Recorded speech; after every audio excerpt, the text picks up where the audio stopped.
کچھ صاحب نسبت ہوتے ہیں اور صاحب نسبت کے پاس رہے ہوتے ہیں، ان کا حال یہ ہوتا ہے کرتے بہت ہے اور اتنا اخفا کرتے ہیں کہ کسی کو خبر بھی نہیں پڑتی.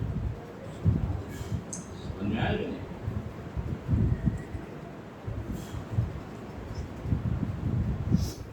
ہر مدرسے میں جلسے جلوس کا کوئی ماحول ہے. دوسرے مدرسے کے ذمہ داران جو ہے اپنی مدرسے کی اور بچوں کی نمائش کرتے ہیں.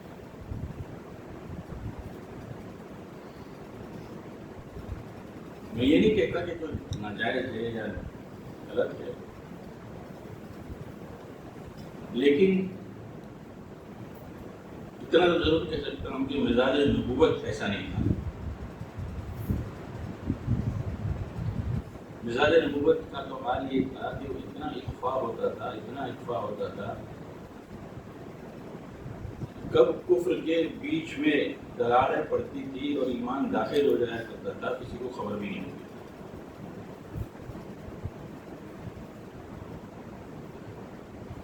اس لیے دوستوں بزرگوں، میرے ایک استاد نے مجھ کو ایک دعا بتلائی تھی بہت پہلے، اور میں اس لیے یہ دعا بتا رہا ہوں خاص طور پہ اہل علم حضرات کو اس دعا کا، ہمارے طلبا کو اس دعا کا جو ہے اس کا اہتمام کرنا چاہیے. فرمایا اللہ سے یوں مانگو کہ اللہ جس وقت جس زمانے میں جو کام آپ کے نزدیک مقبول ہو، جس وقت جس زمانے میں جو کام آپ کو مقبول ہو مجھے اس کام سے جوڑ دیجیے.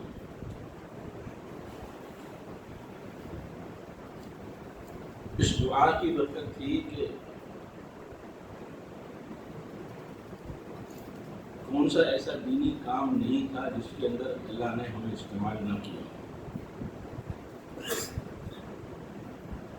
آنکھ تو ہم نے تبلیغ میں ہی کھولی تھی.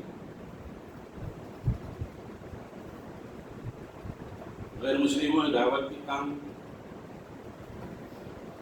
کے ایک زمانہ وہ بھی گزرا ہے جس میں غیر مسلموں نے دعوت کا کام کیا اپنے ان بزرگوں کے ماتحتی میں، ان کے مشورے سے. اس زمانے میں مجھ کو بیت کے بہت سے سارے شلوک جو ہے وہ یاد تھے.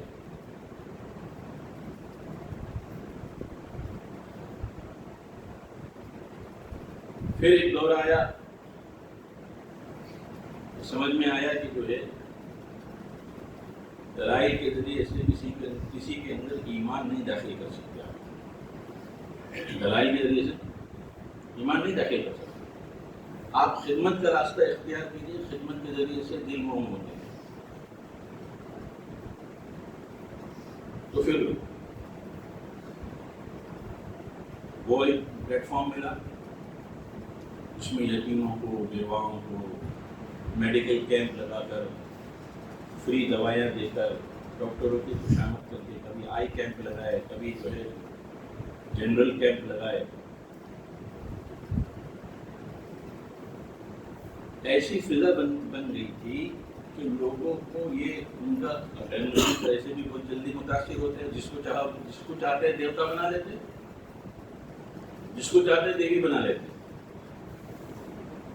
اتنا متاثر ہوئے کہ لوگوں کا وہ یہ تقریباً عقیدہ بن گیا تھا کہ بھائی ہم تو دوا وہیں سے لیں گے، ہم اسپتال نہیں جائیں گے، ہم ڈاکٹروں کے پاس نہیں جائیں گے، ہم شہر میں علاج نہیں کریں گے، ہم تو اسی دیہات میں اور بستی میں جو دوائیاں مل رہی ہے، جس کی ایک ہفتے کی دوا کی قیمت جو ہے، ایک ہفتے کی دوا ملتی تھی 5 روپے. وہ 5 روپے اس لیے لیتے تھے کہ تاکہ لوگوں کو پیسہ لگے گا تو قدر آئے گی، نہ فری میں تو ماشاءاللہ ہم لیتے ہیں اور پھینک دیتے ہیں.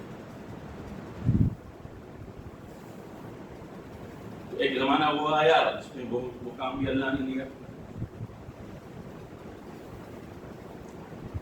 یہ سب اس دعا کا نتیجہ تھا کہ اللہ جس وقت اس زمانے میں جو کام آپ کے نزدیک مقبول ہو اس کام میں مجھے لگا دیا. پھر ایک زمانہ پھر کروٹ ہوئی، سب من جانب اللہ.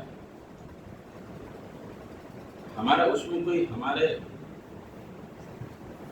عقل کا اس میں کوئی دخل نہیں ہے.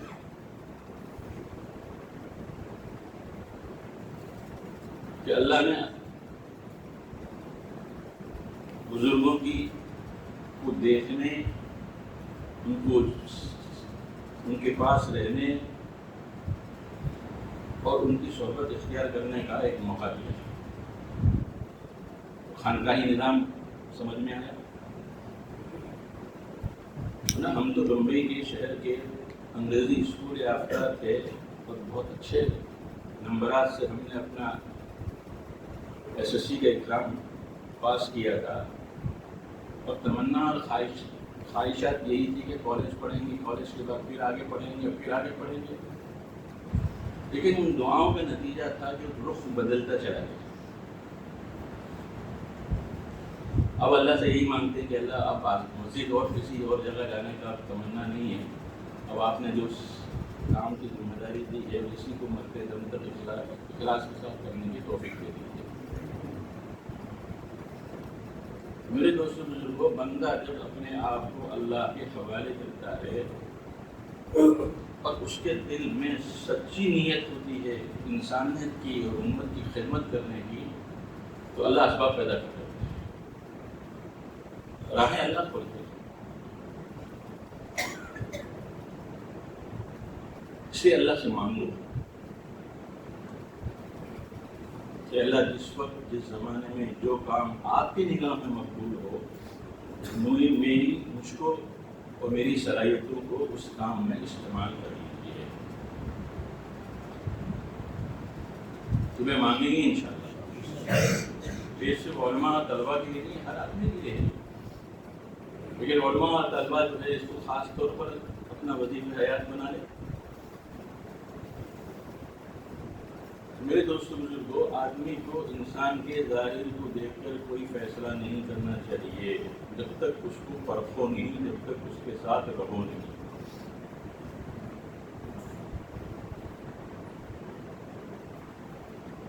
اس لیے کہ ظاہر جو ہے وہ کبھی کبھی دھوکہ دیتا ہے،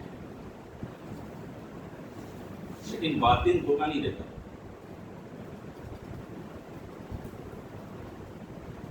اور آج کا زمانہ جو فیشن بنا ہوا ہے وہ ظاہر کو دیکھ کر چلنے کا ہے. اسی لیے بہت سے فرقے وجود میں آئے، شقیریت وجود میں آئی، وجودیت وجود میں آئی، شریعت وجود میں آئی. یہ سب کیا تھا؟ ظاہر کو دیکھ کر چلنے والے لوگ تھے جنہوں نے اندھا دھند جو ہے اتباع کر لی. اس لیے یا تو اس دعا کو اپنا سہارا بنائیے، اور دوسرا یہ ہے کہ کسی اہل علم اور اہل دل سے پوچھیے کہ میں اپنی زندگی کو کس کے حوالے کروں، کس کے مشورے سے چلوں. جواب مل جائے گا انشاءاللہ. پورے کریں گے انشاءاللہ.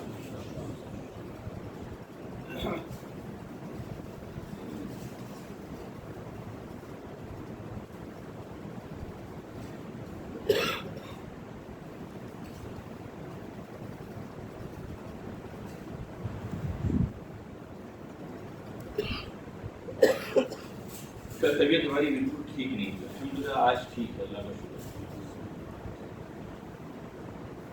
بہت سوچتا رہا کہ بھائی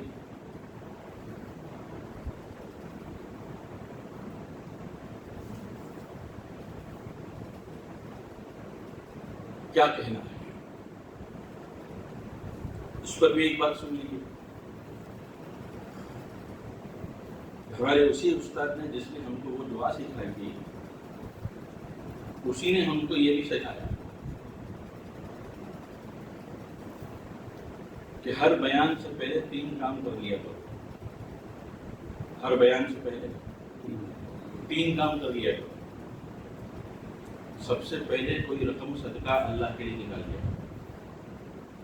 اللہ کے صدقہ نکال لیا کرو تمہاری اپنی حیثیت کے اعتبار سے.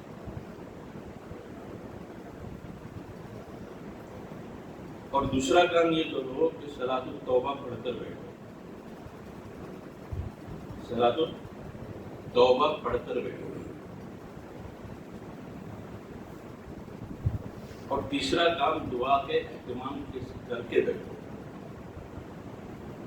اس لیے کہ ماشاءاللہ علماء کرام کو کہیں نہ کہیں بات کرنی ہی ہوتی ہے، مستقل ان پر ذمہ داریاں ہیں۔ اگر آدمی ان 3 چیزوں کا اہتمام کر لے گا، سب سے بڑا فائدہ یہ ہوگا کہ اس کا نفس بگڑے گا، اپنے اندر یہ خوش فہمی نہیں آئی کہ ماشاءاللہ میں بہت اچھا بول لیتا ہوں، یہ خوش فہمی نہیں آئی۔ اور دوسرا فائدہ یہ ہوگا کہ جو بندے طلب لے کر بیٹھیں گے اللہ ان کو نفع ضرور پہنچائے گا، نفع دینے والی ذات صرف اللہ۔ تو پہلے کبھی کبھی بیان کرنا ہوتا تھا کہ میں 100 روپے صدقہ نکالتا تھا، تو ایسے جان کے اوپر بیان آ گیا کہ اگر میں ہر بیان پہلے 100 روپے نکالوں تو تمہیں تو سمجھو گے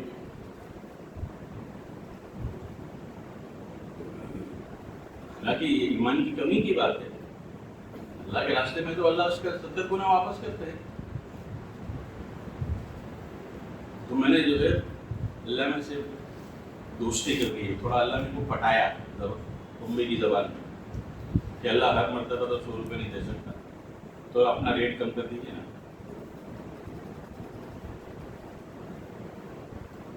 تو اللہ نے بھی کہا ٹھیک ہے، کتنا کم کرتا؟ تو 100 پیسے 50 پہ آیا، 100 پیسے کچھ دن گاڑی 50 پہ چلتی رہی۔ اس کے بعد سوچا تو ایک مرتبہ تو اللہ سے کو پٹا لیا ہے، کہہ دیا ہے ان سے کہ بھائی اتنا نہیں دے سکتا، 100 کا 50 کر دیجیے۔ پھر ایک مرتبہ اللہ سے کہا کہ اللہ تھوڑا اور کم کر دیجیے۔ تو اس وقت جو ہے میں 20 روپے نکالتا ہوں ہر بیان سے پہلے۔ کتنے؟ اب اس سے زیادہ اللہ سے مانگنے کی ضرورت نہیں ہے، ورنہ اللہ میں بولیں گے جب پوریا بات ہے سے مجھ کو دینا ہے، مجھ کو دینے کے لیے اتنا سوچتا ہے، جبکہ تجھے معلوم ہے کہ میں 70 گنا تجھے واپس لوٹاؤں گا۔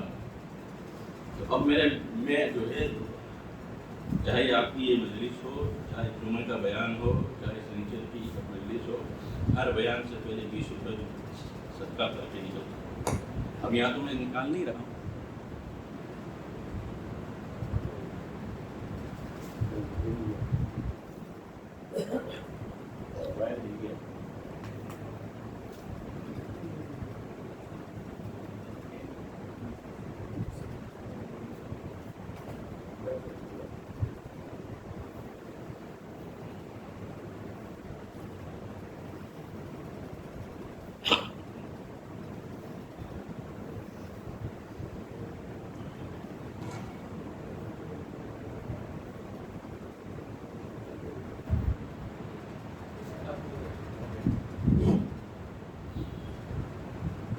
تو اب میں جو ہے 20 روپے نکالتا ہوں اور ایک تھیلی کے اندر جمع کرتا ہوں، پرس کے اندر، اور ہفتے بھر کے اندر جتنے بھی جمع ہو جاتے ہیں جو کسی اللہ کے بندے کے حوالے کرتے ہیں۔ اسے دوستوں بزرگوں، اللہ کے راستے میں اپنی حفاظت کے لیے یہ 3 کام کر لیا کرو۔ وہ حضرات جن کو چاہے وہ تبلیغ کے پلیٹ فارم پر ہو، وہاں ان کو بیان کرنا ہو، یا جو ہے علماء کرام ہو جن کو منبر اور محراب سنبھالنا ہوتا ہے، یا جلسے جلوس میں جانا ہوتا ہے، یہ 3 کام کر لیجیے، انشاءاللہ اللہ کی ذات سے امید ہے کہ اللہ نفس کے بگاڑ سے بچائے گا۔ یہی سوچتا رہا کہ میں کیا کہوں،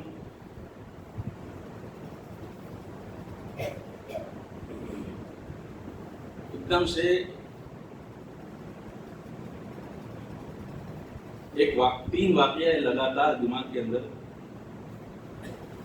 اللہ کی طرف سے رہنمائی ہوئی۔ 3 واقعات، وہ تینوں واقعات کون سے؟ پہلا واقعہ یہ تھا کہ شیطان ملعون کب بنا اور کیوں بنا؟ حالانکہ 80,000 سال کی عبادت تھی اس کے پاس، طاؤس الملائکہ تھا اس کا لقب،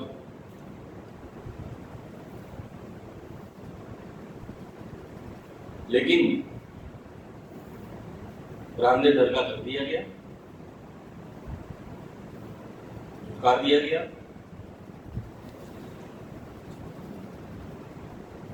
ایک واقعہ تو یہ دماغ میں آیا، دوسرا واقعہ دماغ میں آیا، اللہ نے تعالیٰ حضرت آدم علیہ نبینا علیہ السلام اور ماں حوا علیہ السلام کو جنت سے کیوں نکالا گیا؟ قرآن میں یہ واقعہ ہے نا، ان کی کیا خطا تھی کہ جنت سے ان کو نکال دیا گیا؟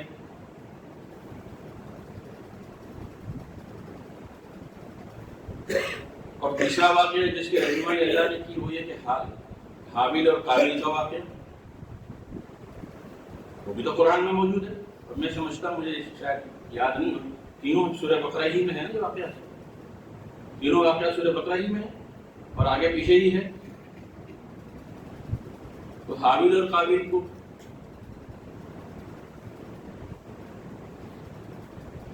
کے واقعے دماغ میں آیا اللہ نے تعالیٰ کہ یہ حابیل اور قابیل کی لڑائی، اس کی وجہ اور اس کا انجام کیا ہوا۔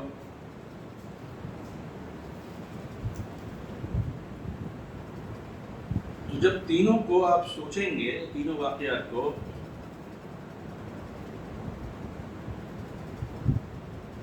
ایک ہی چیز آپ کو مشترک ملے گی، وہ ہے نفس کا بگاڑ۔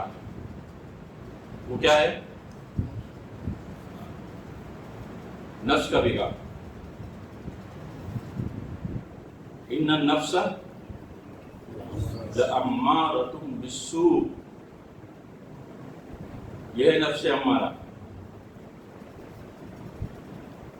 اسی نفس امارہ کی وجہ سے جو ہے شیطان بگڑا، راندے درگاہ ہوا۔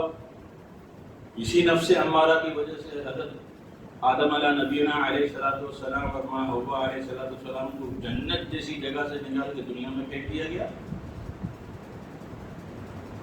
اور اسی نفس امارہ کی وجہ سے حابیل اور قابیل میں لڑائی ہوئی، جنگ ہوئی، اور اس کا انجام قرآن نے بیان کیا، ایک دوسرے کے قتل کے در پہ ہو گئے۔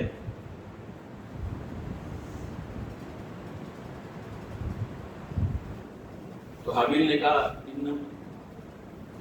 تم مجھ سے حسد کر رہے ہو، کینہ رکھ رہے ہو، تم نے بھی قربانی پیش کی تھی، میں نے بھی قربانی پیش کی تھی،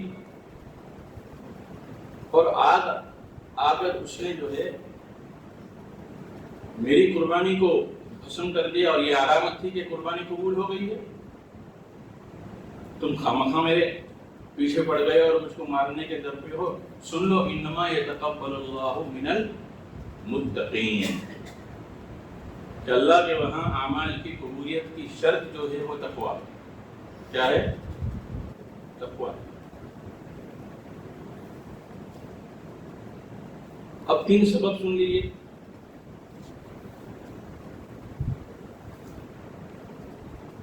شیطان کو کا جو یہ انجام ہوا کہ وہ طاؤس الملائکہ ہونے کے باوجود، 80 سال کی عبادت گزار ہونے کے باوجود اس کو راندے درگاہ کر دیا گیا، اس کی وجہ کبر تھی۔ کیا تھی؟ انا خیر منہ خلقتہ من طین، کہ میں تو اس سے اچھا ہوں، میں کیوں اس کو سجدہ کروں، وہ تو مٹی کا پتلا ہے۔ انا خیر منہ خلقتنی من نار وخلقتہ من طین۔ تو نفس امارہ نے کبر کی وجہ سے شیطان کو جو ہے جنت سے نکلوا دیا، اور قیامت تک کے لیے اس کو جو ہے انسان کا دشمن بن گیا ہو، اس لیے کہ انسان ہی کی وجہ سے تو نکالا گیا تھا نا۔ حضرت آدم علیہ نبینا علیہ السلام ہی کی تو وجہ سے نکلا، اس نے قسم کھا لی کہ جب تک رہوں گا، جب تک آدم کی اولاد کو بہکاتا رہوں گا، پھسلاتا رہوں گا، صراط مستقیم سے ہٹاتا رہوں گا۔ اور اللہ نے بھی کہہ دیا کہ ٹھیک ہے جاؤ، آخری سانس تک تم کو مہلت دیتے، تم اپنی کوشش کرو، ہاں لیکن ایک بات یاد رکھنا کہ میرے مخلص بندوں کو کا تم کچھ بگاڑ نہیں پاؤ گے۔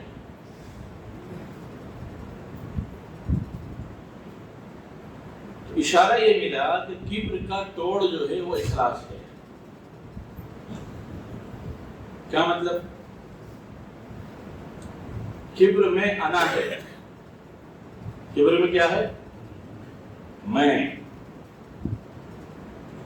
اور اخلاص میں کیا ہے؟ انا کی فنا ہے، تم کچھ نہیں ہو، صرف اللہ ہے،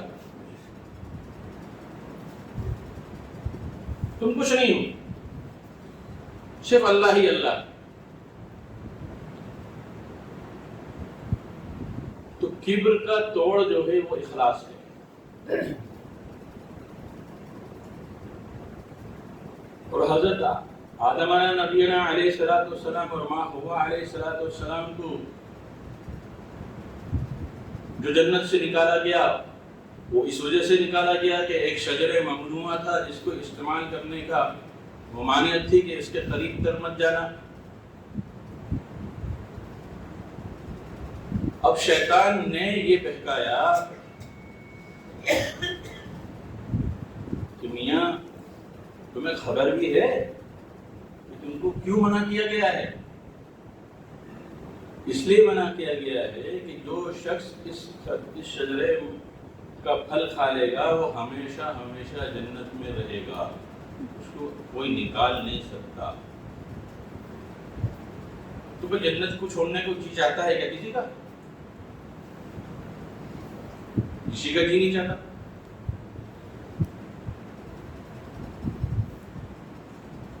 تو حضرت آدم علیہ نبینا علیہ السلام نے اللہ کی نافرمانی کر لی، اور جس شجرے ممنوعہ سے منع کیا گیا تھا اس کے پھل کو کھا لیا۔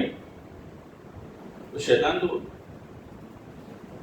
یہی چاہتا ہے نا۔ اب جب دنیا کے اندر بھیج دیا گیا حضرت آدم علیہ نبینا علیہ السلام کو اور ماں حوا علیہ السلام کو، تو احساس ہوا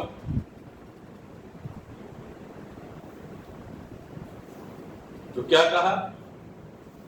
ربنا ظلمنا انفسنا وان لم تغفر لنا وترحمنا لنکونن من الخاسرین۔ اب یہاں جوڑ دیکھیے کہ نافرمانی کا تدارک جو ہے اور نافرمانی کا بدل جو کیا ہے وہ ہے معافی مانگ لینا۔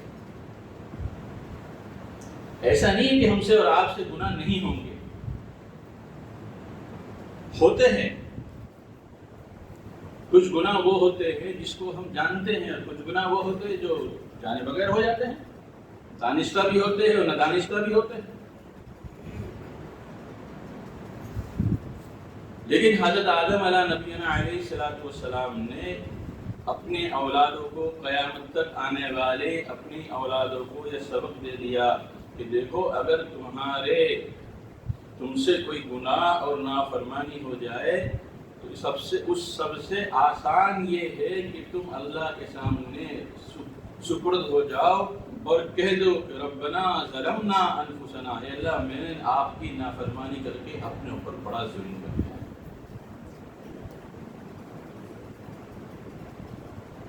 تو نافرمانی کا توڑ کس میں ہے؟ معافی مانگ لینے میں۔ اب آئیے تیسرے قصے کی طرف، حابیل اور قابیل کا قصہ۔ یہاں پر نفس نے کیا بہکایا؟ تینوں ان سب کے پیچھے نفس ہی ہے، لیکن کسی کو کس راستے سے مارتا ہے اور کسی کو کس راستے سے مارتا ہے. جیسے ہم لوگ بولتے ہیں نا، جیسی گراہک ویسی پڑیا. تو شیطان بھی ہم میں سے اور آپ سے کو ہر ایک کو ایک لکڑی سے نہیں ہانکتا، بلکہ ہر ایک کے لیے اس کے پاس الگ الگ پیترے ہیں. میں 2 منٹ کے لیے یہاں پر حابیل اور قابیل کا قصہ روکتا ہوں. ایک واقعہ یاد آ گیا، آپ کی برکت سے سناتا ہوں. ہمارے محسن دوست، اور اس وقت تو وہ دوست ہی تھے، لیکن اب ماشاءاللہ وہ شیخ المشائخ ہو گئے ہیں. اللہ نے ان کو بھی جو ہے کسی اللہ والے نے ان کو بھی خلافت دے دی. انہوں نے اپنا واقعہ خود بیان کیا. پہلے وہ کالینہ میں رہتے تھے اور بمبئی جایا کرتے تھے. ان کا کارخانہ بمبئی میں تھا. متمول تھے، اللہ نے گاڑی بھی دی تھی، ڈرائیور بھی دیا تھا. میں اس پر آپ کو سنا رہا ہوں کہ شیطان ہر ایک کو ایک لکڑی سے نہیں ہانکتا، اس کے ہر ایک کو بہکانے کے الگ الگ انداز ہیں. اس لیے علماء کو مشورہ دیتا ہوں کہ تلبیس ابلیس پڑھیے، تلبیس ابلیس پڑھیے، سمجھ میں آئے گا کہ شیطان کس کو کس راستے سے ہلاک کرتا ہے. اب ان کا روزانہ کا معمول تھا کہ تقریباً 1-1.25 گھنٹے کا راستہ طے ہوتا تھا ان کی قیام گاہ سے لے کر ان کے دفتر تک. اس میں وہ اپنے معمولات پورے کر لیتے تھے. تلاوت ہوتی تھی، ذکر اذکار ہوتا تھا، اور نگاہیں جھکی ہوئی ہوتی تھی. اسی میں کبھی دعا ہے، کبھی کچھ ہے. یہی ان کا معمول تھا، جانے میں بھی اور آنے میں بھی. اب شیطان نے ایک خیر کی بات دل میں ڈالی. شیطان صرف برائی کے راستے سے نہیں آتا ہے، وہ خیر کے راستے سے بھی آتا ہے. اور اس کا خیر اصل میں شرعی ہوتا ہے. اس کا خیر شرعی ہوتا ہے.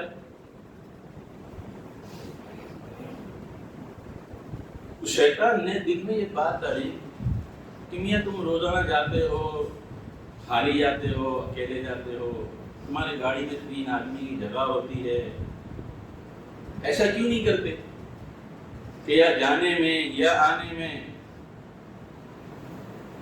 تم بس اسٹاپ کے اوپر دیکھتے ہوں گے کوئی عالم بیچارہ بس کی لائن میں کھڑا ہے، کوئی بوڑھا بیچارہ بس کی لائن میں کھڑا ہے، تم ان سے پوچھ لو کہ آپ کہاں تک جائیں گے. اگر وہ تمہارے ہی راستے پر جا رہے ہیں تو ان کو بٹھا لو، ان کو چھوڑ دو. بہت نیکی ملے گی، بہت دعائیں ملیں گی. اور اس سے بڑھ کر کیا خیر خواہی ہے کہ کوئی مومن جو ہے کسی مومن بندے کے کام آ جائے. اب یہ شیطان نے کیا کیا، وہ سونے والے آنکھیں کھولو، اپنی پٹی پڑائی.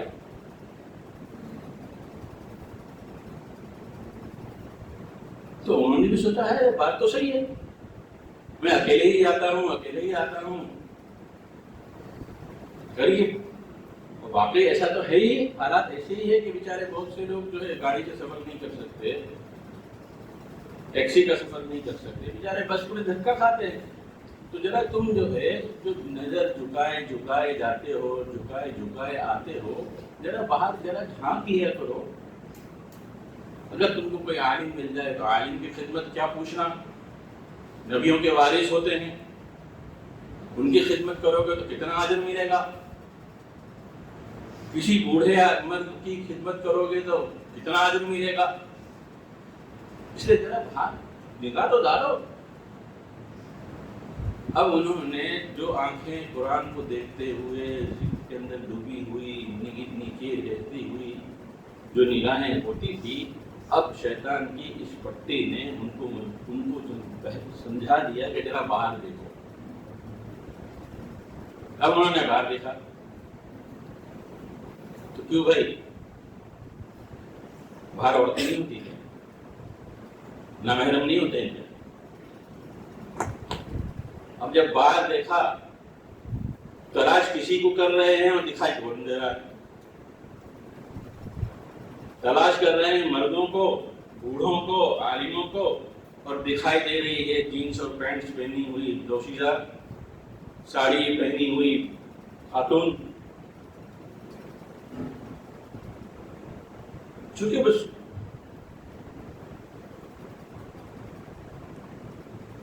اللہ والوں سے ایک دوستی تھی، اس وقت وہ نہ کسی سے بیعت تھے اور اس وقت نہ وہ کسی سے کو صاحب نسبت تھے، لیکن اللہ والوں سے محبت بہت کرتے، بہت محبت کرتے. ان کی محبت کا حال تو میں خود جانتا ہوں. یہ ہے کہ جب میں ان کے پاس جاتا تھا تو وہ میری چپل اٹھا کر اپنے سر پر رکھتے تھے.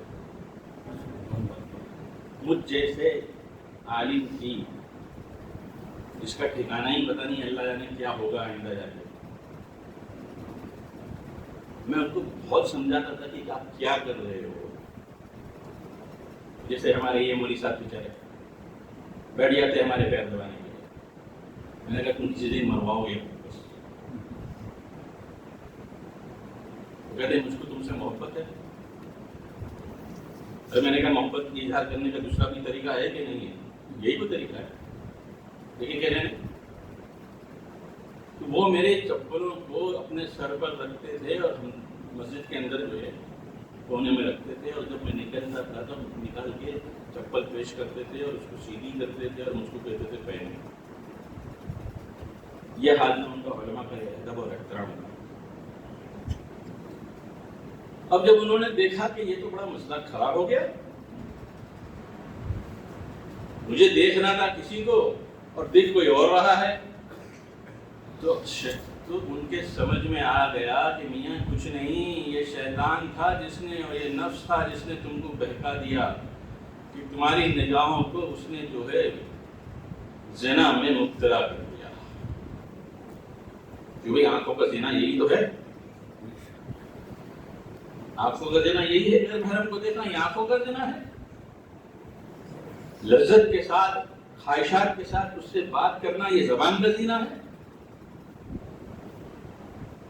اور یاد رکھنا میرے دوستوں بزرگوں، جو آدمی پہلے مرحلے میں زبان آنکھوں کے زنا میں مبتلا ہوتا ہے، پھر وہ اس جگہ اگر اس نے توبہ نہیں کر لی، اپنے آپ پر بریک نہیں لگایا، تو پھر آئندہ جو ہے وہ زبان کے گناہ میں بھی جائے گا، اور پھر اللہ معاف فرمائے وہ جو ہے جنسی گناہ کے اندر بھی مبتلا ہو جائے گا.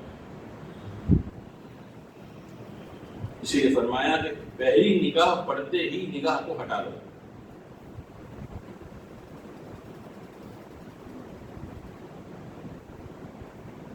تو یہ ہے طریقہ شیطان کا ہر ایک کے لیے الگ الگ،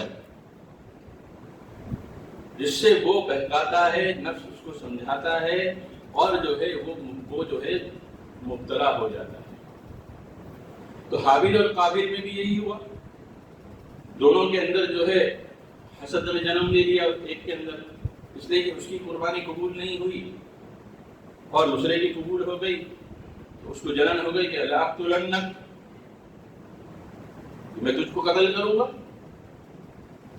اس نے کہا کہ بھائی میرا کیا قصور ہے، یہ تو اللہ کی جانب سے تھا کہ میری قبول ہو گئی، تمہاری قبول نہیں ہوئی. اور اگر تو میرے قتل کے در پہ ہی ہے تو تو قتل کر لے، میں تو تیرے اوپر ہاتھ نہیں اٹھاؤں گا، میں تیرے اوپر ہاتھ نہیں اٹھاؤں گا. اور یہ سن لے ضابطہ اللہ کا، وہ کیا ہے، انما یتقبل اللہ من المتقین، کہ اللہ کا ضابطہ یہ ہے کہ اللہ اعمال کو تقوی کی بنیاد پر قبول کرتا ہے. تو یہاں پر شیطان نے اور نفس نے دونوں کے اندر جو لڑائی جو چھڑی تھی، وہ اس کا سبب جو ہے ایک وہ حسد تھا. کیا تھا؟ حسد. اور اس کا توڑ کیا بتایا کہ انما یتقبل اللہ من المتقین، کہ حسد ہو اور حسد کی طرح کی اور کوئی بیماری جیسے کینہ ہے، کپٹ ہے، اس کا توڑ یہ ہے کہ تم تقوی اختیار کرو. میرے بھائیوں، دوستوں، عزیزوں اور بزرگوں، یہ نفس ہے جو الامارۃ بالسوء ہے. اس لیے ضرورت ہے اس بات کی کہ ہم نفس کے بہکاوے کو سمجھیں. نفس آپ کو کھلم کھلا یہ نہیں کہے گا کہ تو گناہ کر،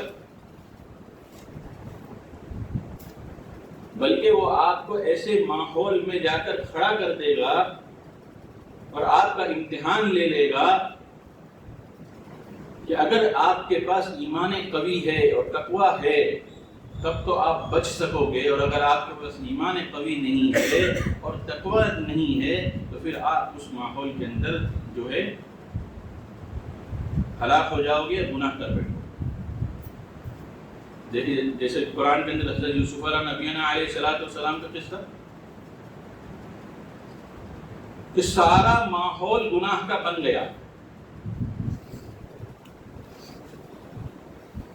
زلیخا نے جو ملکہ مصر تھی، جس نے اپنا دل یوسف پر اس کے حسن کو دیکھ کر دے دیا تھا، ہار گئی تھی، تو اس نے وہ اسباب پیدا کر دیے کہ یوسف علیہ نبینا علیہ السلام اس ماحول میں پہنچ گئے اور ایسے حالات بن گئے کہ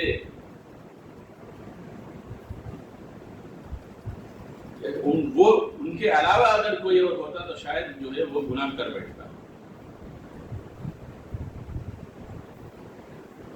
تو جب یوسف علیہ نبینا علیہ السلام کو دعوت دی گئی تو انہوں نے کیا کہا؟ معاذ اللہ، اللہ کی پناہ۔ جب آپ کو ایسا محسوس ہو کہ آپ کسی ایسے حالات اور ایسے سچویشن میں آ گئے ہیں کہ اب گناہ سے بچنا جو ہے وہ ممکن نہیں ہے، تو اس وقت جو ہے اللہ سے مدد مانگو۔ اس وقت کیا کرو؟ اللہ سے مدد مانگو، معاذ اللہ، اے اللہ مجھے بچا لیجئے، مجھ کو بچا لیجئے۔ جب آپ ایسے حالات اور ایسے جگہ پر پھنس جائیں تو اس حالات میں گناہ سے بچنے کے لیے سب سے پہلی چیز جو یوسف علیہ نبینا علیہ السلام نے امت کو بتائی، انسانیت کو بتائی، وہ کیا ہے؟ معاذ اللہ، اللہ سے جو ہے مدد مانگو۔ اور دوسرا کام کیا؟ جانتے ہیں یوسف کہ سب طرف ہر دروازے پر تالے لگے ہوئے، ہر دروازے پر تالا لگا ہوا ہے اور چابی ملکے کے ہاتھ میں ہے، لیکن انہوں نے اپنے آپ کو معذور نہیں سمجھا، اپنے کو معذور نہیں سمجھا۔ یہ نہیں کہا کہ اللہ میں کیا کر سکتا ہوں، ہر طرف تالے تھے، دروازے بند تھے، میں کیسے بچتا، جیسے ہم اور آپ کرتے ہیں۔ نہیں، اللہ سے مدد مانگو گے، سچے دل سے مانگو گے، اور گناہ سے بچنے کی نیت سے مانگو گے تو اللہ ایسی جگہ سے راستے کھولیں گے کہ جہاں تمہارا گمان تک نہیں جائے گا، ایسی جگہ سے راستے کھولیں گے۔ تو یوسف علیہ السلام نے اپنے کو معذور نہیں سمجھا، بلکہ بھاگے۔ کیا کیا؟ بھاگے دروازے کی طرف۔ اللہ نے اپنی طاقت دکھا دی کہ تم گناہ سے بچنا چاہتے ہو اور ہم تم کو گناہ سے بچانا چاہتے ہیں، تو دیکھو ہم بغیر چابی کے بھی جو ہے تالا کھول سکتے ہیں، ہماری اتنی قدرت ہے۔ تو اللہ نے اپنی قدرت سے دروازے کھول دیے کہ نہیں کھول دیے؟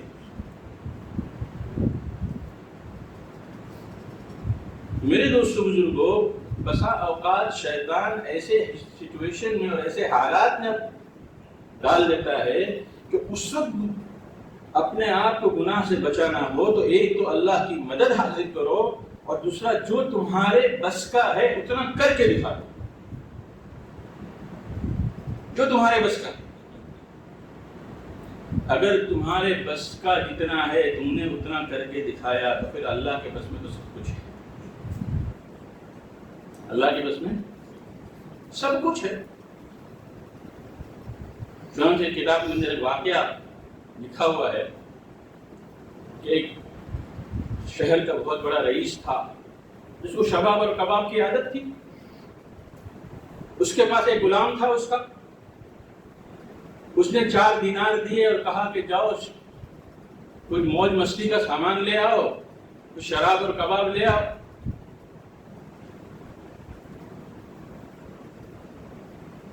گیا بیچارہ وہ غلام. اب جب تھوڑی دور نکلا، آگے گیا بازار کے اندر، تو ایک اللہ والے کھڑے تھے، موجود تھے، جو یہ اعلان کر رہے تھے کہ جو مجھ کو 4 اشرفیاں دے گا میں اس کو 4 دعائیں دوں گا. جو مجھ کو 4 اشرفیاں دے گا میں اس کو 4 دعائیں دوں گا. انہوں نے سوچا کہ اس سے اچھا موقع نہیں، میں یہ 4 اشرفیاں دے دیتا ہوں، اور جب واپس جاؤں گا اور مالک مجھ سے پوچھے گا کہ تم لائے کہ نہیں لائے، تو میں کہہ دوں گا نہیں لایا. پوچھیں گے کیا کیا، تو میں کہوں گا کہ میں نے ایک اللہ والے کو دے دیا. تو زیادہ سے زیادہ غصہ ہوگا، کوڑے مارے گا، جیل میں بند کر دے گا، یا نکال دے گا، یا گردن مار دے گا میری. اس سے زیادہ کیا کر دے گا وہ. یہ سوچ کر انہوں نے 4 اشرفیاں جو ہے اس اللہ والے کے ہاتھ میں دے دی. اب اللہ والا نے کہا کہ مانگ کیا مانگتا ہے. تو اس نے پہلی دعا یہ مانگی کہ آپ دعا کر دیجئے کہ اللہ مجھ کو جو ہے غلامی کی زندگی سے نکال کر آزادی عطا فرما دے. غلامی کی زندگی سے نکال کر آزادی عطا فرما دے. انہوں نے ہاتھ اٹھایا، دعا کی. اب دوسری دعا کیا ہے؟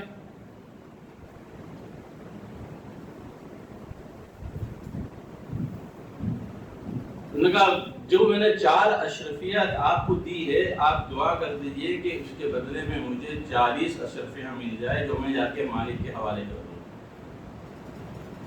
انہوں نے دعا کی، ہاتھ اٹھایا، دعا کی، اور دعا کے لیے دعا کر کے ہاتھ رکھا ہی تھا کہ ایک سیٹ آیا اور اس نے اللہ والے سے کہا کہ 40 اشرفیاں میں آپ کے لیے ہدیے میں لایا ہوں. کہا لاؤ. لے لیا اور غلام کو دیجیے، لو یہ 40 اشرفیاں لے لو. میرے دوستو، اللہ دعا سننے والا ہے. ہمیں یقین نہیں ہے اللہ کی ذات پر. اللہ دعا سنتا ہے. ادعونی استجب لکم. وہیں کھڑے کھڑے جو ہے 4 کی جگہ پر 40 مل گئی. لیکن اب تیسری دعا کیا؟ لیکن تیسری دعا یہ ہے کہ اللہ میری مغفرت فرما دے. انہوں نے ہاتھ اٹھایا، ہاتھ اٹھا کر دعا مانگی. لیکن اب چوتھی دعا کیا ہے؟ فرمایا میرے آقا کو اللہ خالص پکی سچی توبہ کی توفیق دے دے اور اس کی بھی مغفرت کر دے، تاکہ یہ شراب اور شباب والی زندگی وہ چھوڑ دے. انہوں نے ہاتھ اٹھایا، دعا کر دی. اللہ والے اپنے راستے پر، اور یہ نظریں جھکائے ہوئے، گھبرائے ہوئے، شرمائے ہوئے اپنے مالک کے پاس آ گیا. اب مالک نے جب اس کو آتا ہوا دیکھا اور خالی ہاتھ آتا ہوا دیکھا تو اس کا غصہ جو ہے ابال پڑا. ایک تو دیر بھی بہت ہو گئی تھی، اسی کا بھی غصہ تھا، اور ساتھ میں یہ کہ خالی ہاتھ آیا ہے اس کا بھی غصہ تھا. بہت زور سے کاٹا کہ میاں کہاں رہ گئے تھے، اور ہم نے تم کو 4 اشرفیہ جو ہے دی تھی سامان لانے کے لیے، شراب اور کباب لانے کے لیے، تم نے کیا کیا؟ تو اس نے کہا کہ حضرت میری بات سن لیجئے، اس کے بعد آپ جو سزا دیں گے میں قبول کرنے کو تیار ہوں. لیکن بولو. تو انہوں نے پورا واقعہ سنایا کہ میں ایسا نکلا تھا، ایک اللہ والے تھے، انہوں نے وہ اعلان کر رہے تھے کہ جو مجھ کو 4 اشرفیہ دے گا میں اس کو 4 دعائیں دوں گا. تو میرے مالک میں نے اس کو 4 اشرفیہ دے دی اور اس سے 4 دعائیں کرا دی. نہیں اچھا، تو کیا دعا کرائی تم نے؟ تو فرمایا پہلی دعا میں نے یہ کرائی کہ میں غلام ہوں، مجھے آزادی مل جائے. تو اسی مجلس میں اس کے مالک نے کہا جا آج سے تو آزاد، یا آج سے تو آزاد. لیکن دوسری دعا کیا کرائی؟ لیکن دوسری دعا میں نے یہ کرائی کہ جو آپ نے 4 دینار دیے تھے یا 4 اشرفی دیے تھے، اس کے بدلے میں آپ کو 40 دینار اور 40 اشرفیاں مل جائے۔ اور میں اچھا کہیں کہاں ہے؟ کہیں یہ لیجیے، یہ 40 دینار 40 اشرفیاں یہ ہے۔ دوسری دعا بھی قبول۔ کہا تیسری دعا کیا کرائی؟ فرمایا کہ تیسری دعا میں نے یہ کرائی کہ اللہ آپ کو شراب اور شباب سے کچی پکی توبہ نصیب کر دے۔ بس یہ سننا تھا کہ انہوں نے جو جتنے بھی رنگ ریلی کے جو آلات تھے بجانے والے یا گانے والے، سب کو انہوں نے اسی مجلس میں توڑ دیا۔ لیکن میں نے سچی پکی توبہ کر دی، میں نے سچی پکی توبہ کر لی۔ لیکن چوتھی دعا کیا کرائی؟ لیکن میں نے چوتھی دعا یہ کرائی کہ اللہ میری اور آپ کی اور جتنے حاضرین ہیں مجلس سے، اللہ سب کی مغفرت فرما دے۔ تو وہ کہنے لگا بھائی اس کے بارے میں تو میں کچھ بول نہیں سکتا، میرے بس کی 3 چیزیں تھی وہ میں نے کر لی۔ میرے بس میں تجھ کو آزاد کرنا تھا وہ میں نے کر دیا، مجھ کو 40 دینار مل گئے 4 کی جگہ پر، اور میرے ذمے میرے بس میں سچی پکی توبہ کرنا تھا وہ بھی میں نے کر دیا۔ لیکن جہاں تک مغفرت کا تعلق ہے یہ میرے بس کی نہیں ہے۔ آئی ہوئی مجلس ختم ہوئی، سب اپنے اپنے گھر چلے گئے، اس نے توبہ کر ہی لی تھی۔ اب رات کو جب وہ مالک سویا ہے تو خواب میں کسی کو کہنے والا اس کو کہتا ہے میرے بندے جو تیرے بس کا تھا وہ تو نے کر دیا، تو نے اپنے رب کو اتنا کمزور سمجھ لیا ہے کہ جو اس کے بس کا تھا وہ نہیں کر سکتا۔ فرمایا میں نے جو ہے تیری اس غلام کی اور تمام حاضرین مجلس کی میں نے سب کی مغفرت کر دی، اس لیے کہ جو تیرے بس کا تھا تو نے کیا، تو جو میرے بس کا ہے میں کر کے دکھا۔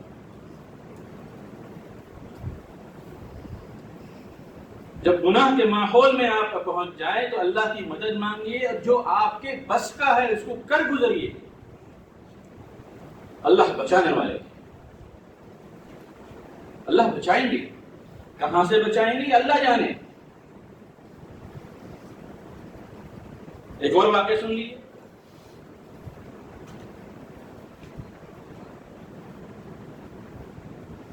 پہلے زمانے میں مدرسوں کے اندر کھانے نہیں ملتے تھے، مطبخ نہیں ہوا کرتا تھا، طلبا کو جو ہے محلے ہی کے اندر سے جو ہے کھانے کا انتظام کرنا پڑتا تھا۔ تو ایک طالب علم نے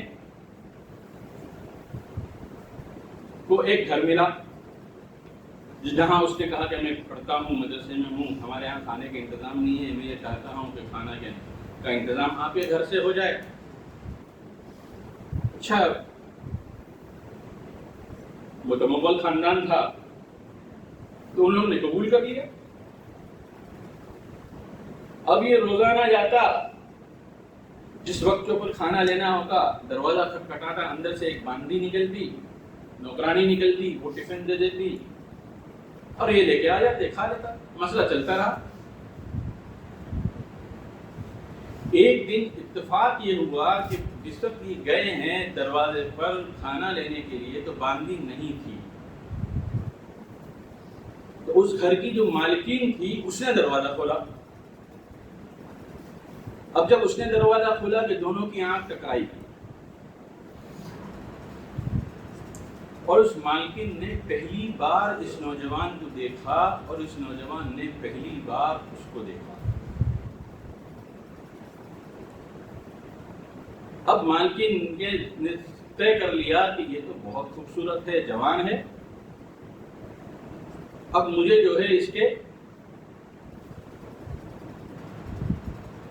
اس سے دل لگی کرنی۔ اب اس نے جو ہے جس طرح کھانا دیتی تھی تھوڑا بڑھیا قسم کا دینے لگی۔ اور ایک دن اس نے یہ پلاننگ کی کہ اس نے باندی سے یہ کہا کہ آج تم دروازے پر نہیں جاؤ گی کھانا دینے کے لیے، بلکہ کھانا جو میرا اندر کا بیڈ روم ہے اس کے ٹیبل کے اوپر کھانا رکھ دو گی اور اس سے کہو گی کہ جو ہے میں بیمار ہوں اور کوئی عذر کر لینا کہ میں نہ لا کے نہیں دے سکتی ہوں، تم اندر فلاں کمرے میں چلے جاؤ اور اس کمرے میں جا کر جو ہے اپنا کھانا لے لو۔ اور اس بیچارے طالب علم کو کچھ خبر ہی نہیں۔ اب جب وہ گیا تو گاندھی نے کہا کہ آپ جو ہے کھانا خود اٹھا لیجیے اور فلاں کمرے میں رکھا ہے، جا کے لے لیجیے۔ بہت اچھا، وہ اندر گئے، کمرے کے اندر داخل ہو گئے، اندر کے کمرے میں۔ اب جیسے ہی کمرے کے اندر داخل ہوئے اور کھانا اٹھایا اور پلٹے ہیں تو دیکھتے ہیں کہ جو ہے اس مالکن کھڑی ہوئی ہے اور اس نے سارے دروازے بند کر دیے، باہر نکلنے کا کوئی راستہ نہیں ہے۔ یہ سمجھ گئے؟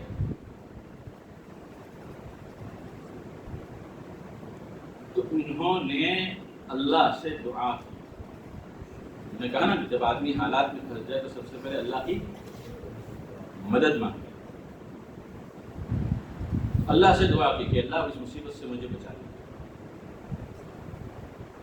ورنہ جو علم کا نور میرے سینے کے اندر ہے اس گناہ کی وجہ سے سارا علم کا نور جو ہے خراب برباد ہو جائے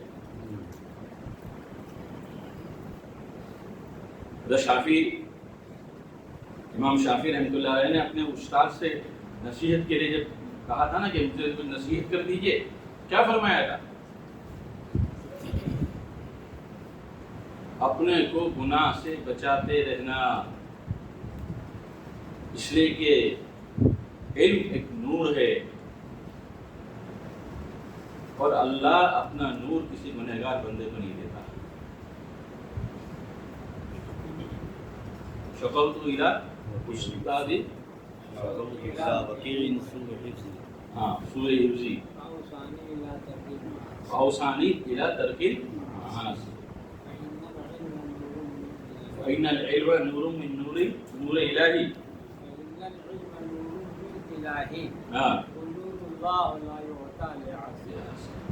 علم ایک نور ہے جو اللہ گنہگار کو نہیں عطا فرماتا۔ اس طالب علم نے کہا کہ اگر میں گناہ میں مبتلا ہو گیا تو اتنے سال کی میری محنت ہے اور اتنے سال میرے دل کے اندر جو علم کا نور میرے دل کے اندر ہے وہ تو سب ختم ہو جائے گا۔ تو انہوں نے اللہ سے مانگا کہ اللہ مجھے بچا لیجیے۔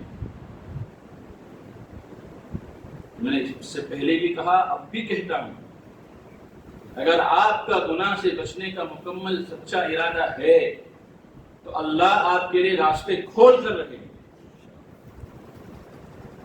اللہ نے اس کے دل میں ایک بات ڈالی،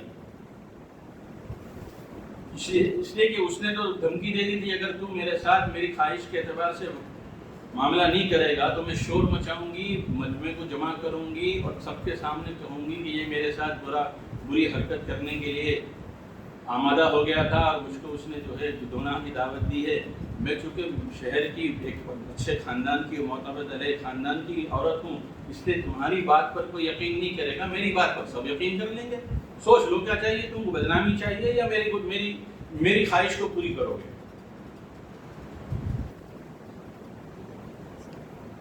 تو اللہ نے دل میں ایک تدبیر سوچائی، ٹھیک ہے میں تیار ہوں، لیکن مجھے ذرا قضاء حاجت کی عادت ہے، ضرورت ہے، مجھے جو ہے بیت الخلا بتا دیجیے کہ کہاں پر ہے، میں فارغ ہو لوں۔ تو اس ملکہ نے جو ہے وہ رئیس زادی نے جو ہے بتا دیا کہ وہ سامنے جو ہے بیت الخلا ہے۔ اس زمانے میں فلیش تو تھا نہیں، سب کنستر ہی کے اندر ہوتا تھا، جمع ہوتا تھا، جمع دار ایک وقت پر آتی تھی، ایک وقت میں کبھی 2 وقت میں آتی تھی، وہ صفائی کر کے چلی جاتی تھی۔ اب جب اس کے بہانے جو ہے وہ اس میں گئے اور انہوں نے اس کنستر سے ساری گندگیاں اٹھائی اپنے ہاتھوں سے اور سر سے لے کر چہرے سے لے کر پورے بدن پر مل لی، پورے بدن پر۔ میں بول رہا ہوں میرے لیے بہت آسان ہے اور آپ سن رہے ہیں آپ کے لیے بھی آسان ہے۔ سوچو دوستو بزرگوں، اس وقت کیا گزری ہوگی؟ اس کو کیا گزر ہو.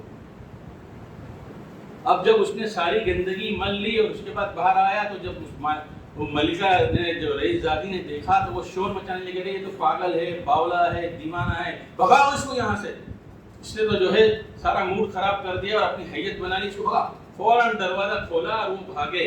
وہ بھاگتے بھاگتے قریب میں نہر تھی، اس میں جا کے ڈبکی لگائی، پوری گندگی صاف کی.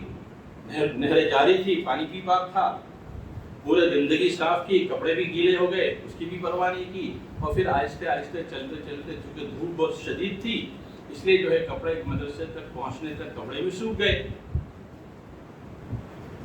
اور درس چالو ہو چکا تھا.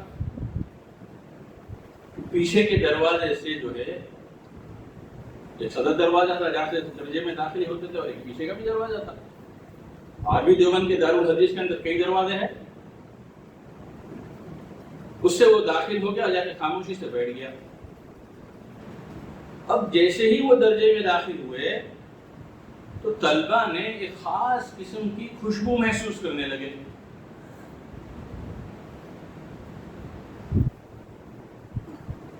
لیکن کسی کے کچھ سمجھ میں نہیں آیا کہ یہ کیا ہے.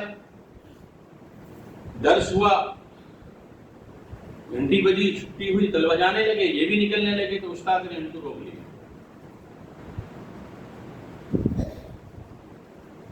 پہلے کے استادوں کے استاد ہوا کرتے وہ بھانپ گئے کہ معاملہ ضرور کچھ ہے. جب سارے طلبہ چلے گئے تو انہوں نے اس کو بلایا اور اپنے قریب بٹھایا اور پوچھا کہ تیرے بدن سے خوشبو کیسے آ رہی، بتا تیرے بدن سے خوشبو کہاں سے آ رہی ہے بتا. اس نے بہت آئیں بائیں تائیں کیا کہ بچ جائے نہ بتائے. لیکن استاد ہوتا ہے. وہ اتقوا فراست المؤمن فإنه ينظر بنور اللہ، کہ مومن کی فراست سے ڈرتے رہنا، وہ اللہ کے نور سے دیکھتا ہے. جب انہوں نے بہت اصرار کیا تو اس نے پورا ماجرا سنا دیا. لکھا ہے کتابوں کے اندر کہ جب تک وہ زندہ رہے وہ خوشبو ان کے بدن سے نکلتی رہی، اور جب ان کا انتقال ہوا ہے تو وہ خوشبو ان کی قبر سے بھی آتی رہی.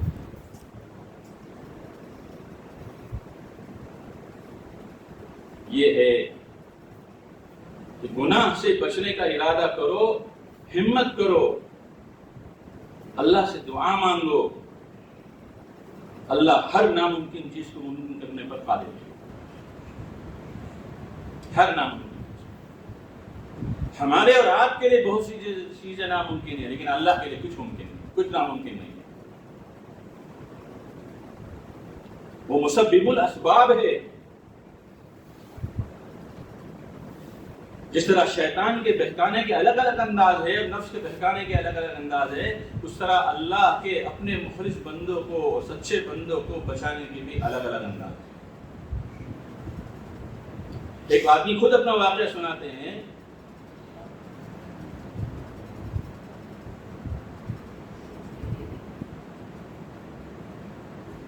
کہ میں سڑک پر گزر رہا تھا، سامنے سے ایک خوبصورت لڑکی آ رہی تھی.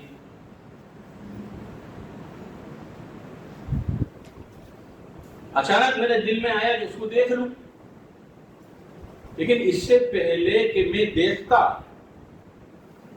پیچھے سے میرا نام لے کر کسی نے آواز دیا تو اس کو دیکھنے کی وجہ سے میں پیچھے مڑ گیا کہ کون آواز دے رہا ہے. پیچھے مڑ کر دیکھتا ہوں تو کوئی بھی نہیں ہے. اب جب آگے مڑ کر دیکھتا ہوں تو وہ لڑکی بھی غائب ہے. تو انہوں نے کہا کہ اللہ کو بچانا مقصود تھا، اس لیے اللہ نے ایسا انتظام کیا کہ مجھ کو ایسا محسوس ہوا کہ کوئی مجھے پکار رہا ہے، آواز دے رہا ہے، اس لیے میں پیچھے کی طرف سے پلٹا اس کو دیکھنے سننے کے لیے.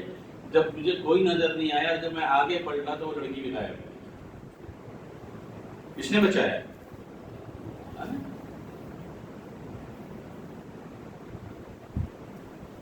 میرے دوستو بزرگوں، یہاں پر آپ ہو نا، یہاں پر اسباب گناہ نہیں ہے.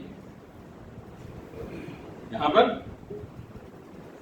کوئی اسباب گناہ نہیں ہے. کوئی لڑکی نہیں آنے والی ہے، کوئی برا منظر نہیں آنے والا ہے، یہاں پر کوئی گانے بجانے والا نہیں ہے، یہاں پر کچھ خرافات نہیں ہے. تو اس ماحول میں رہ کر متقی بننا کوئی کوئی کمال تھوڑی نہ ہے. اور آپ دعویٰ کرو کہ ماشاءاللہ میں 5 دن خانقاہ میں رہ کے آیا ہوں، میں متقی بن کے آیا ہوں. نہیں، یہاں کا آپ کا تقویٰ جو ہے یہ قابل قبول نہیں ہے. اب جب یہاں سے نکل کر بازار میں جاؤ گے، گھروں پر جاؤ گے، رشتہ داروں میں جاؤ گے، جہاں پر جو ہے پردے کا اہتمام نہیں ہے، جہاں پر شادی بیاہ میں خرافات ہے، جہاں پر جو ہے ماحول گندا ہے، وہاں اگر اپنی نگاہ کو اور اپنے جذبات کو اپنے قابو میں کر لیا تو یہ سمجھا جائے گا کہ اللہ نے آپ کو تقوی کی سوجھ بوجھ دے دی. یہاں پر بیٹھ کر تقوی متقی ہونے کا دعویٰ کرنا تو بہت آسان ہے. مخالف ماحول میں رہ کر اپنے آپ کو بچا لینا، گناہوں کے ماحول میں رہ کر اپنے آپ کو بچا لینا، یہ تقویٰ ہے. یہ تقویٰ ہے.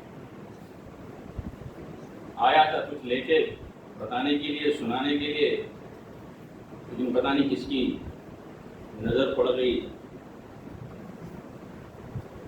اللہ نے جو کہلوایا وہ کہہ دیا. اللہ اس کے نفع کو ہمارے سب کے لیے اس کو مفید بنائے. اس لیے میرے بھائیوں، دوستوں، عزیزوں اور بزرگوں، اپنے نفس سے کبھی بھی مطمئن مت ہونا، کبھی بھی مطمئن مت ہونا. وہ ایسا آستین کا سانپ ہے جو دستہ ضرور ہے، وہ موقع کی تلاش میں رہتا ہے.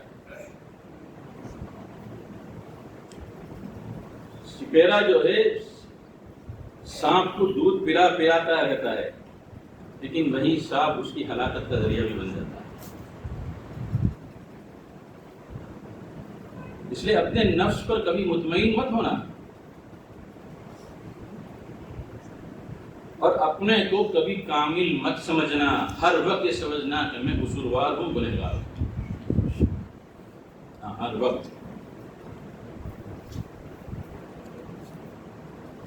جب اس احتیاط کے ساتھ زندگی گزارو گے تو اللہ وہ کچھ عطا فرمائے گا جو اللہ نے اپنے قرآن کے اندر اپنے مخلص اور متقی بندوں کو دینے کا وعدہ فرمایا ہے. متقین کے لیے قرآن میں 12 انعامات بتائے گئے. کتنے انعامات متقین کے لیے؟ کبھی زندگی رہی، توفیق رہی، بات عرض کی جائے گی انشاءاللہ. پھر کہتا ہوں، اپنے اوپر کبھی اطمینان نہ کرنا، ہر وقت ڈرتے رہنا. پتہ نہیں کس وقت کون سا گناہ ہم سے سرزد ہو جائے اور اللہ سب کچھ ہم سے چھین لے.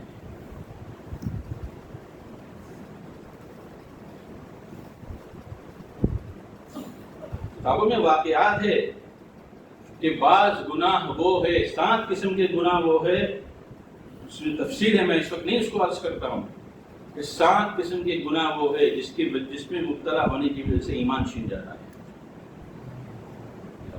ایمان چھن جاتا ہے. آدمی اپنے کو مسلمان سمجھتا ہے، نام مسلمان کا، خاندان مسلمان کا، رجسٹر میں حاضری مسلمان کی، لیکن جب قیامت کے دن کھڑا ہوگا تو اپنے آپ کو جو ہے کافروں کے بیچ میں پائے گا. حیران ہو جائے گا، کہے گا اے اللہ، میں تو ایمان والا تھا، میرا یہ حشر. فرمایا ہاں، یقیناً ضرور ایمان والے تھے، لیکن ایمان کی حقیقت تمہارے دل میں نہیں تھی. تم نے گناہوں کی وجہ سے ایسے گناہ کیے ہیں کہ جس کی وجہ سے موت سے پہلے تمہارا ایمان چھین لیا گیا. شاہ وسیع اللہ صاحب رحمۃ اللہ علیہ نے لکھا ہے اس کو کہ کل قیامت کے دن بعض لوگ حیران ہوں گے کہ ان کے ساتھ یہ حشر کیوں. تو ان سے کہا جائے گا کہ بے شک تم مسلمان تھے لیکن لوگوں کی نگاہوں میں تھے، رجسٹروں اور کتابوں کے اندر تھے، تمہاری تجہیز بھی ہوئی، تمہاری تدفین بھی ہوئی اور تمہاری جنازہ بھی پڑھی گئی، لیکن موت سے پہلے تمہارا ایمان سلب ہو چکا تھا. بعض گناہ وہ ہے جس گناہ کی وجہ سے ایمان سلب ہو جاتا ہے. کبھی زندگی رہی تو عرض کروں گا انشاءاللہ. اللہ تعالیٰ جو بات میں نے صحیح کہی ہو عمل کی توفیق عطا فرمائے، جو بات غلط ہو اللہ اس کو معاف فرمائے۔ وآخر دعوانا ان الحمد للہ رب العالمین۔